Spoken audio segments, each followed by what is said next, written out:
How's it going, everybody? Welcome back to yet another many interpretations of video, where today we are looking at the very awesome Smilodon, of course our very first mammal. Now we've looked at some mammal relatives in the past, such as Inostransavia or Dimetrodon, but this is our first official full-blooded mammal, also our first Cenozoic animal, so that's very cool. And what a fitting one to start off with, because Smilodon is incredibly iconic. Of course, many of you probably know it as saber-toothed cat or saber-toothed tiger. Saber-toothed tiger in particular, it's a fun nickname, but I might as well start off with a little bit of a fun fact. Smilodon is actually not a tiger at all. Heck, it's not even closely related to modern day tigers. Heck, it's not even closely related to any modern day cats. You hear that? You don't share any relation with it. This is Ahsoka, by the way. Yeah, my wife and I are huge Star Wars fans, so her name's Ahsoka. As you could probably guess, Smilodon has had a presence in media for a very long time, and so there are a lot of really cool depictions to get into here. A lot of very cool different styles to it, a lot of very attempts to accuracy or attempts to just pure awesomeness. So I'm incredibly excited to get into this, so let's go ahead and do that. First on our list, we have Journey to the Beginning of Time, where we have a very, very cool stop motion Smilodon, one that we kind of see in the distance. They opt for more of a kind of like regular, just one color coat, a lot more kin to that of lions. You'll see a lot of different depictions. Sometimes you'll see stripes, sometimes you'll see spots. I don't think we necessarily have too good of an idea of what exact pattern or coloration they had. So really, it's not really off the table, but it has the very cool saber teeth, and you just gotta love some stop motion. I just think it looks awesome. But then after that, we have Sinbad with a very cool depiction that was animated by the legendary Ray Harryhausen, who has done awesome work, particularly with a lot of very cool monster films, as well as some dinosaur portrayals here and there. This Smilodon, of course, checks all the boxes.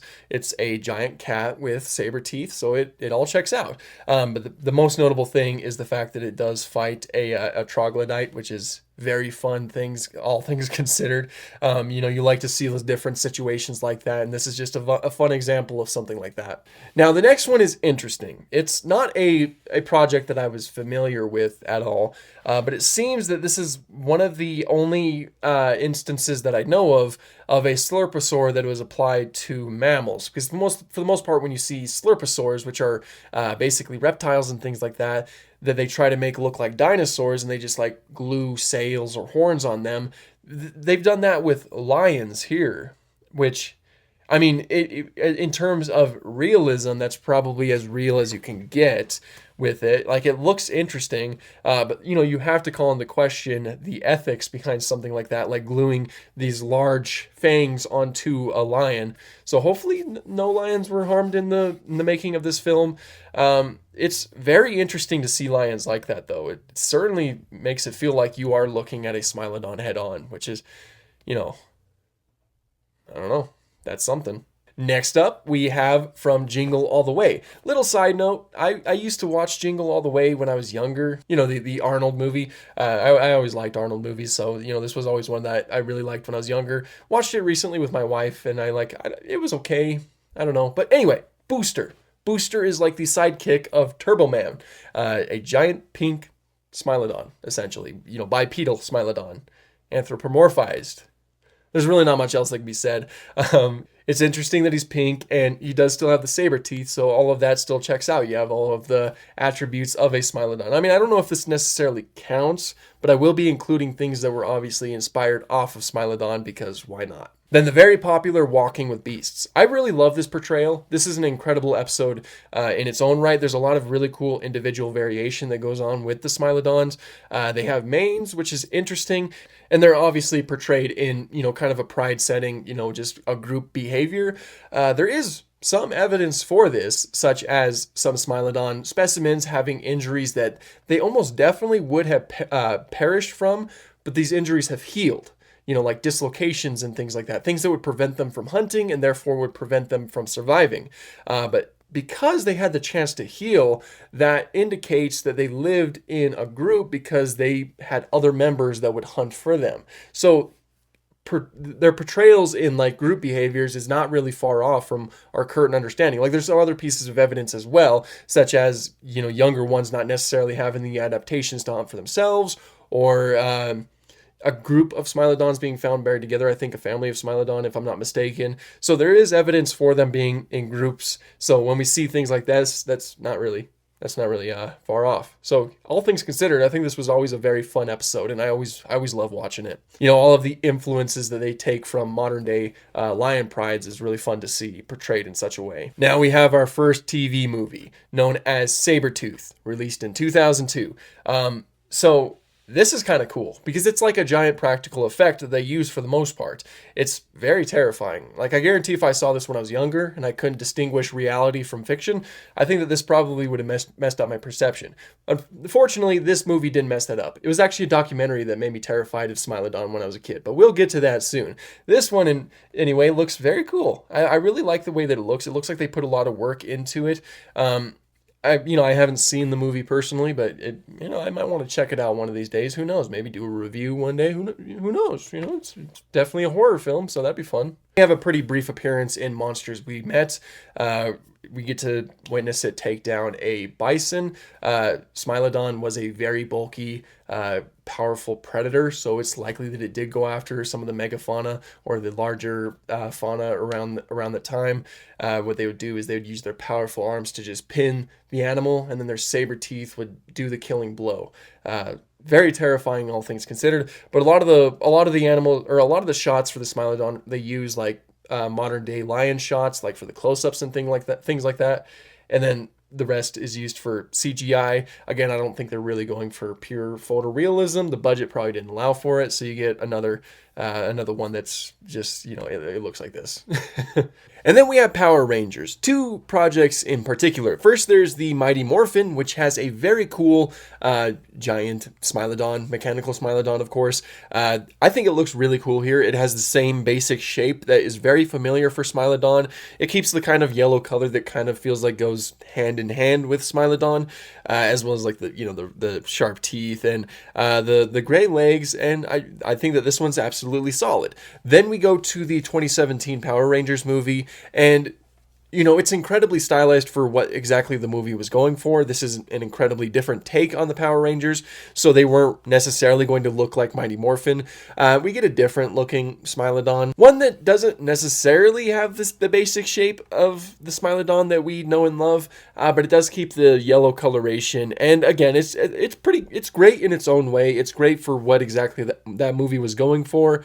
But I do think that I think I lean more towards the kind of classic Power Rangers look when it comes to these designs. And now, very similar to the aforementioned Sabretooth, we have Attack of the Sabretooth. I don't know if these are necessarily connected in any way, but even the cover is pretty much similar. Of course, if you have a Sabretooth centered horror film, I don't know exactly what kind of cover you'd have, but this one seems to opt for more of CGI over the practical effect, which I think is a little bit of a shame. I thought that practical effect was cool. Again, I don't really think these movies are linked. It just feels almost inevitable that you'd have comparisons to them. Anyway, this one, I mean, the model is actually not that bad. It looks terrifying too. The teeth look really cool, especially with this shot right here where it's roaring. I think it looks so cool. Again, they go for more of a single color, but I think it looks pretty cool. It's another straight to TV movie, so probably not one that's too widely known, but it looks like another interesting one. And you can't forget one of my all-time favorite shows, Prehistoric Park. Nigel Marven sets out to bring back some Smilodon from the Pleistocene when they're on the verge of extinction. We get some fantastic designs here. They're absolutely huge and bulky, but they keep their gracile appearance. They look like cats, and this also goes for the group behavior, which again is, that's not outside of the realm of possibility for the animal. We get babies, and we get like really cool storylines with these animals, like when they bring back the breeding pair. There's some really cool practical effects involved. All around, this is an incredible appearance of the animal. And now the Arrowverse. If you're unfamiliar with the Arrowverse, CW had their own DC shows like Arrow or The Flash, and they were all kind of connected in their own interconnected show. Smilodon makes an appearance in one of the shows, and it's a basic appearance. It has that CW budget, CGI, of course with TV budgets they have to stretch it out. I don't know if I mentioned this is also from Legends of Tomorrow. But yeah, it's a pretty good design. I like the fur, how it kind of expands out to the side. The teeth look great. The colors look great. I think it looks great, all things considered. I think I've said all things considered way too many times, but we're probably going to keep doing it. And now we have Ice Age, with of course Diego, as well as his former pack, and what was the female's name? I did not like, hold on a second, I didn't like Continental Drift. I can't remember her name. Shira. She's the white colored one, with the black stripes. Anyway, their designs are stylized for the Ice Age universe. I've always really liked Diego's design, but that's probably because he's a main character. The other pack mates, I think that they have very fun designs. They're very stylized for each character and their character traits. And Shira, of course, she has her own stylized design as well. Quite different, all things considered, but they're all pretty different. Yeah, no, she's the love interest for Diego, because that usually happens. But yeah, that's Shira and Diego and the other ones. From there, we actually have a lot of cartoon appearances. I'm talking like TV cartoons. That like they just like will have one episode where maybe a Smilodon shows up at one point. That's something that happens quite frequently, such as the Animaniacs, which has a very cool stylized design right here, or from the Aladdin TV series, which it's very cool to see it in that Disney style, the kind of Aladdin style that it had right there. I think that's a very cool one. Or, of course, the Flintstones, that has a variety of different designs that they used for it. More specifically, like this one right here, with the longer tail and the tiger stripes, kind of staying true to its nickname of saber-toothed tiger. But it also does have a little appearance in the live-action one, and is one of the first cases of photorealistic fur CGI animation. So that is really cool. And its design in the live action is pretty consistent with the show, with that whole style, that Flintstone style, with John Goodman as Fred. It's very fun. Or Fairly Odd Parents, where there was one episode that kind of had like a little thing where it's like some saber-toothed, as they call them, saber-toothed tigers escaped. I love them in the Fairly Odd Parents style, just very thin bodies with the huge bobbleheads and all of the exposed teeth, not even just the saber teeth, just all of the teeth exposed. That's a very fun design, especially with the night vision glowing eyes. It's very cool. And how about this one? The Lego Legends of Chima. We get a Smilodon in minifigure form, just has the Smilodon head, of course. Very cool. We've got the white coloration, got the fangs, white and blue. That's a very interesting one that certainly stands out from the rest of the list. And then from Kong the Animated Series, this is a very cool design. It's extremely huge and bulky. It has huge prominent teeth, and I like the contrast of the kind of mane that it has, like with the brown coloration on its head, leading into the more yellow coloration of the rest of the body. I think that it looks so cool, and it's such a cool contrast of the coloration, and I really like this design. He's huge and it looks terrifying. I like it. Or Garfield. Now, this isn't technically Smilodon. He's like a descendant from Smilodon, but it's basically like, it's a Halloween episode, right? So Garfield is dressed up as a Smilodon, and then there's a real, Smilodon that kind of, it's fun. This CGI show, I remember watching it. I remember watching this episode specifically, and we got a bipedal one with the very lanky arms and hunched shoulders, and the Garfield-like appearance to it. That, like, you can't look at that and say that's not fun. I think his name's Catzilla, but I'm still counting it. I'm going to count it. And then from the new Batman Adventures, the episode Cult of the Cat, we have Batman fighting a Smilodon. That is all. Okay, we'll go ahead and move on from those quick little cartoon appearances to 10,000 BC. This was a huge movie when it came out. Its Smilodon portrayal is very interesting. Now, it's absolutely massive. Not to say we haven't seen massive ones before, but this one's huge. Smilodon was big. It was a very big cat. Populator in particular likely could reach weights of up to 880 pounds or possibly more. But this far exceeds that. Like, this is an absolute massive Smilodon. It also goes for more of the tiger-like appearance, of course, saber-toothed tiger. But this is an interesting movie. It wasn't the greatest watch. I wasn't the biggest fan of it, but its design, I think, certainly looks cool. Like the CGI, I think looks great. You know, it blends in with the world pretty decently, so that's cool. And then this little documentary came out around the same time called Journey to 10,000 BC. Now, okay, so back in the day, my grandfather used to record documentaries for me because he knew I loved dinosaurs and prehistoric life. You know, I think had been like 8 at this time.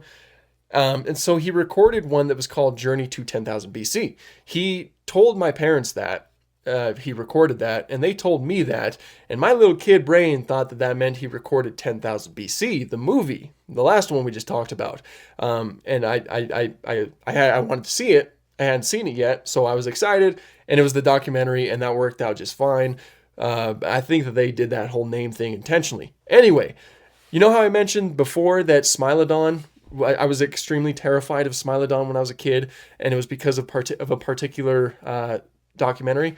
Well, it was this one. And like the rest of the documentary was fine. There was just a specific scene where this one woman, and she's out in the field, and she's getting stalked by a Smilodon. And then she gets attacked, and then the rest you could probably figure out. That absolutely terrified me when I was younger. Of course, I rewatched it now, and it's, you know, the CGI is not the greatest. The green screen wasn't the greatest, but it looked real when I was a kid. All right. Anyway, its design, it's pretty standard. It goes for more spots. The teeth look fine and everything. All I remember is that scene alone terrified me from Smilodon. It ruined Smilodon for me. I was a child, though. And then after that, we have Monsters Resurrected. The episode isn't focused on Smilodon. It's focused on the terror bird. But Smilodon has a lasting impression where it hunts the giant ground sloth or goes after, or, you know, fights the terror bird. It's probably one of the better episodes of Monsters Resurrected in terms of designs. You know, most of the designs are interesting in that show. And then we have Primeval. This episode kind of kept that fear of Smilodon. Like, if there was any hope for me to not be afraid of Smilodon when I was a kid, it was shattered by this episode. And that's because of that beginning part where the Smilodon just attacks that poor man. It just shows no mercy. Anyway, the design fits the style of Primeval. Those eyes really stand out. It's just so interesting. But I really like the patterns and the colors that they gave it. It's certainly different. And they gave it more of a mane as well, something that's a little bit common for Smilodon. But I think that the design certainly does what it sets out to do. Now we have Ice Age Giants. This is a pretty good design. I mean, everything seems to match up decently well, aside from maybe the kind of bobbleheads that it has going on. But I think it looks good. It goes for spots. I think spots work just fine. And I really like the way that the teeth look in the animal's mouth. And it really has that kind of cat-like appearance, which I think works out very well because it's a felid. Anyway, I think that's a good design. That's just another good design. And now Dino Dana. I really like the way that this one looks. I think the colors look really cool, and I kind of like how they gave it the kind of tears, like how cheetahs do, like have today. I think that's an interesting design choice that is certainly unique for the Smilodon, and that just matched with the color and the way that the young one looks too, with the spots in it. There was a lot of attention to detail put into this design, so I think that this one's so cool, and this one's very high up on my list. And then Alpha. Do you guys remember Alpha? I liked Alpha. Alpha was a good movie. Now, Smilodon doesn't have the biggest appearance in Alpha, but I think it has a great appearance. Now, they opted to like kind of silhouette it, you know, hide it in the shadows and things like that. That probably helped out with the budget. And it kind of made the design a lot more terrifying, all things considered. It has 2 appearances, one where it's kind of stalking the traveling group and then it pulls one of them off into the darkness. Absolutely terrifying scene and was very well done. And there's another scene where it encounters our main character in an ice cave, and that's also a very good scene. Has a longer tail. And I can't really say much about the design. I just think that its portrayal in the movie is just incredible. Okay, so this is me in the future. I'm currently editing this video, and as I had learned that in reality, the Smilodon that was presented in Alpha was meant to be a cave lion, as in probably Pantherus balea. That's, you know, why it had the longer tail and was present in a cave. But the studio basically pressured the filmmakers to add, long saber teeth to help appeal to that, to that little area that really like that sort of thing. So that's a bit unfortunate. I think it's like if you're going to include Cave Lion, I think it's really important to make that distinction between it and Smilodon, because of course I did think that this was meant to be Smilodon given the overall design of it, but I figured I might as well make that clarification right here. I will keep the segment in the video, as you already know because you just saw that segment. But yeah, that's what I learned. Next up, we have Age of Big Cats. This is a good design too. I mean, it might be a bit thin for Smilodon, but maybe it's a starving one, so that works. Has the spots. The teeth look great, and also I didn't mention this yet, but there has sometimes been talk about whether or not Smilodon had lips, because of course the whole functionality, one of the whole functionality of lips is to help preserve the teeth. Looking at Smilodon's skull and looking at where the lips would set on the skull, it seems that it's about the same spot as modern day cats, which means that those teeth were likely exposed. So, I mean, I don't think that was really necessary. I just might as well bring it up, but this is another good design. And we finally made it to Primal. Primal's a good show. Now, that the ending of season 2 wasn't the greatest. I am looking forward to season 3 though, but Primal, it was a great show, all things considered. I love the mix of all of these Cenozoic mixed with dinosaurs, mixed with mythical creatures. It's a very fun concept. Smilodon has a few appearances. Its first ever appearance was in season 1, where it's just kind of minding its own business and then gets obliterated by the Night Stalker, which is like a Megaraptorid or a Maipe looking thing. It's just, man. And then we get to see the aftermath of that, which I don't think I'll show it here, but it's gruesome. It's gruesome.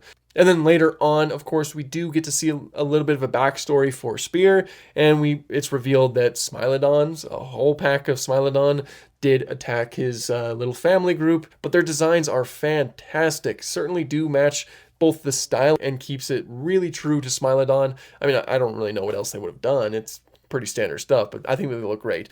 We get some variations. Some of them do have stripes, while some of them do not.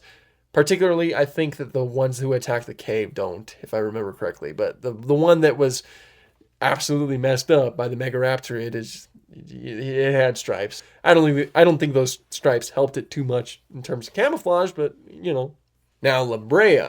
My wife and I are currently watching this show. We've decided to finally pick it up. It's a little kind of time-traveling show where a giant sinkhole shows up in Los Angeles where the La Brea tar pits are, and a lot of people fall through and they go back in time to the Pleistocene. Smilodon has an appearance, and it has a good appearance too. I really like the way that it looks, and it has the spots and patterns like we often see with Smilodon, but I think it's a very good design. It's seldomly used as far as I can tell. I mean, we've only made it through season 1. Maybe it has more appearances, but don't spoil that in case we haven't gone through it yet. But I think it looks really good and does accomplish what it sets out to do. I don't know if this counts, but we got the Meconivore from the Crudes. Obviously, I think some influence was taken from Smilodon, even though it's got more like tusks mixed in with those fangs and, it's brightly colored. I don't think it was, I think it just took some inspiration from Smilodon, so I just wanted to include it anyway because it's different. It's got different looking teeth, like instead of the classic fangs, they look more like tusks, as I mentioned. And then the macaw type colors or the parrot type colors, I think that, it's different. That's why I wanted to bring it up.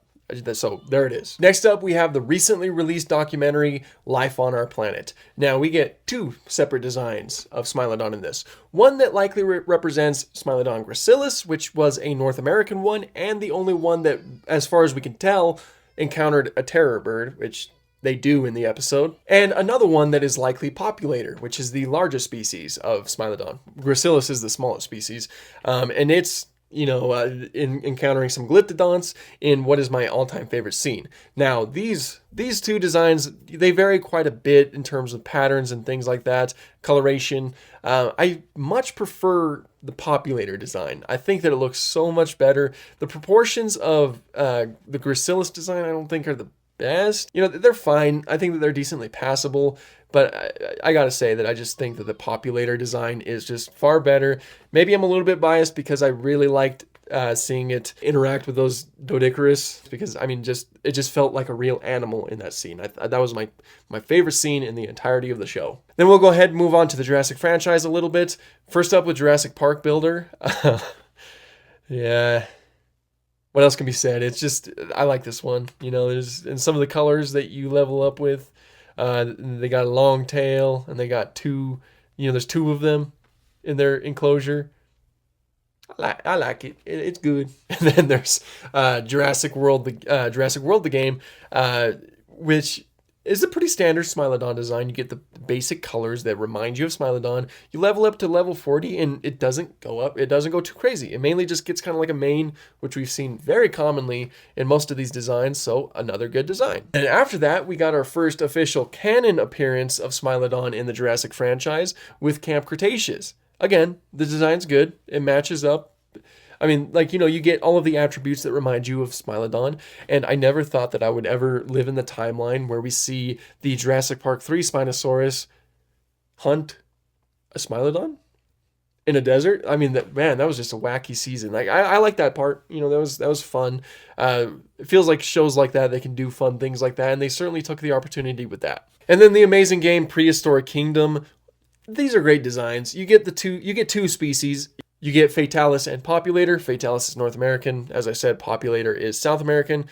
These designs look great. You get some variation with their designs. I especially like this design right here with the more gray colors. And their overall build looks great. Like, Smilodon was huge and stocky, but it was also gray style. And I think that they captured that extremely, extremely well with these designs. I never complain. Prehistoric Kingdom designs, I never complain. Once again, I know that if I don't mention this, there will be comments. There are mods in Path of Titans that allow you to play as Smilodon. There was one that was released some months ago. Has a pretty good design when you look at everything. It has more of a mane. Some of the colors that you get to give it, I think, are really cool, especially because you get to give it like modern day cat colors. I liked giving it the cheetah color because why not? Or cheetah patterns anyway. And then there was a release of a new Smilodon mod that kind of like touched up some of the proportions and kind of reworked the gameplay and things like that. So yeah, those are the Smilodon mods for Path of Titans. Of course, not officially released, just mods that are available to play on the community servers. Whew, man, there are a lot of them. Just wait until we get to T-Rex, man. Next up, we have Carnivore's Carnivore's Ice Age. This is the first time we've ever talked about Carnivore's Ice Age. That is crazy. It's a huge one. Like, look at it. Look at it biting his arm right here. That is horrifying. But it looks really good. More of the single color going through. The teeth are exposed. Of course, this is an alien that represents, it's an alien on the planet of FMMU V32. And, it just happens to share a resemblance to the Smilodon that we know. It's just a lot bigger, too. It's more like a 10,000 BC sized one. Smilodon is certainly the perfect animal to show up in Ark. They give it more of a mane. You get some really cool colors. It has the longer tail. The saber teeth look great, and it's also massive. We got another 10,000 BC one on our hands. Although I think this one's bigger than the 10,000 BC one. Maybe. Still really big. It looks good. And then the Arc 2 concept that we see right here also looks phenomenal. Like, so far, I think that a lot of the designs that, like, the revealed concept designs that they will be using for Arc 2 are a huge improvement. I think this one looks really good. It's a lot, like, it seems a bit more gray style. The tail looks interesting. I like the colors on this one specifically. And the mane is a little bit more toned down. I think it looks great. I'm excited to see how that one looks in game. Then we have Fossil Fighters. I like the way this one looks. It kind of has a little bit of a mohawk going on. Kind of reminds me of Lion King with the colors because, of course, they have a red mane in the Lion King. So that's fun. That works. That works. That's Fossil Fighters. And then Turok in its, older glory. This looks good too. It has more of a lion look to it, but look at the size of those claws and wow, that's interesting. And then they go with this single color once again, the counter shading. But I mainly focus on those claws. Those claws are horrifying. Just imagine coming across something like that and then, being sorry that you did. And finally, we'll look at Far Cry Primal. This is another really good one. Like, it's huge. It looks terrifying. Its mane is absolutely huge.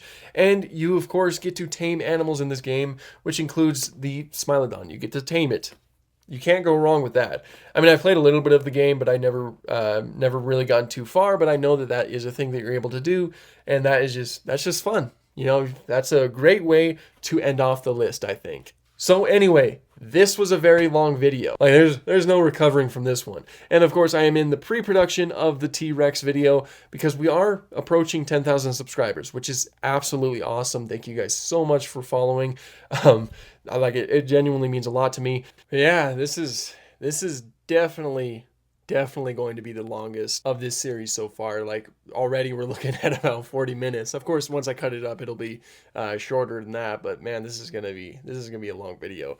So I do hope that you guys did enjoy this video. The poll will probably be going up within tomorrow or the next day or something along those lines, so be looking out for that, and we can vote for the next animal. But thank you guys so much for watching, and have an awesome day.